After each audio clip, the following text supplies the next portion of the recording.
KPK telah mengirimkan surat panggilan kedua kepada Lukas NMB. Sebelumnya Lukas NMB tidak menghadiri panggilan KPK untuk diperiksa dalam kapasitas sebagai saksi pada Senin 12 September 2022 dan pemanggilan kedua pun dilaksanakan hari ini.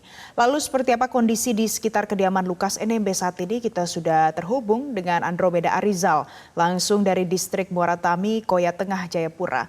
Selamat siang Andro. Andro, bagaimana suasana di Jayapura saat ini? Berapa banyak petugas yang berjaga di sekitar sana? Ya, selamat siang Valen dan juga pemirsa untuk di distrik Muara Tami, terutama di daerah Koya Tengah, Koya Timur dan juga Koya Barat. Tadi beberapa saat lalu kami meninjau dan juga melihat seperti apa untuk di hari ini, terutama di hari ini merupakan agendanya adalah pemeriksaan ataupun pemanggilan dari Gubernur Papua Lukas NMB untuk yang kedua kalinya. Tadi kami bersama-sama dengan Kapolsek dari distrik Muara Tami ini untuk meninjau beberapa titik. Ternyata untuk di beberapa titik ini juga sangat kondusif, masyarakat juga beraktivitas secara normal seperti biasa.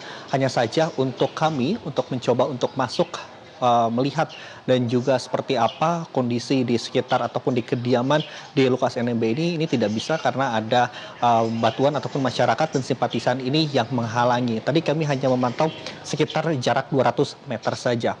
Valen dan juga pemirsa untuk personil begitu yang diterjunkan oleh tim sendiri ini sudah ada beberapa pihak baik itu 1.800 personil dan juga kemudian dari Polsek untuk di daerah Muara Tami juga ini melaksanakan kegiatan rutin yaitu adalah untuk melaksanakan patroli saja. Namun patroli ini bersifatnya tidak menjaga di satu titik begitu, hanya patroli secara rutin saja, ini tidak dijaga secara intensif.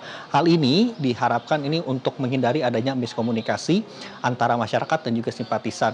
Dan ketika kita membicara mengenai simpatisan, memang pada tanggal 12 September 2022 lalu juga simpatisan ini juga cukup banyak. Data yang kami terima ini sekitar 800 simpatisan, namun untuk di hari ini tadi kami pantau hanya sekitar 20-30 simpatisan saja yang masih berjaga. Ini di sekitar kediaman dari Lukas NMB yang juga merupakan gubernur Papua. Dan kalau kita melihat sendiri juga untuk di kawasan Jayapura juga sendiri ini cukup kondusif dan kami pun tadi mengkonfirmasi kepada pihak dari Kapolresta Jayapura Kota ini tidak ada izin mengenai aksi unjuk rasa seperti pada saat pemanggilan yang pertama kemarin.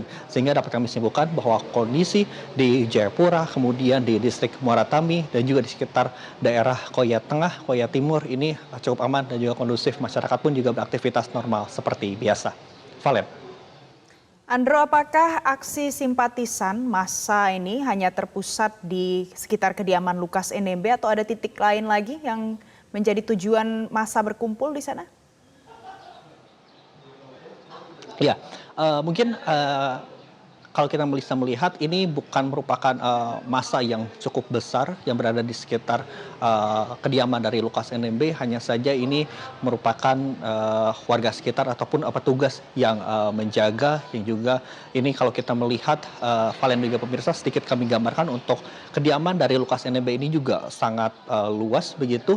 Ini kalau informasi yang kami terima rumah dari Lukas NMB ini juga sekitar lebih dari 2 hektar sehingga ini kalau kita melihat dijaga oleh 20 orang juga ini merupakan suatu hal yang wajar sehingga ini untuk titik dari masyarakat yang menjaga ini hanya di sekitar kediaman dari Lukas NMB saja, tidak berada di luar. Kami pun juga tadi untuk meninjau secara langsung seperti apa untuk dari kediaman Lukas NMB ataupun juga dari jarak sekian juga cukup aman karena memang untuk simpatisan sendiri hanya di sekitar kediaman Lukas NMB saja, tidak melebar ke kediaman lain atau ke titik-titik lain sehingga kami pun juga masyarakat umum bisa untuk melalui baik dari desa dari kota Jayapura maksud kami untuk menuju ke distrik Muara Tami, terutama pada saat kami saat ini berada di Polsek Muara Tami yaitu di daerah Koya Tengah, sehingga tidak ada istilah bahwasannya ini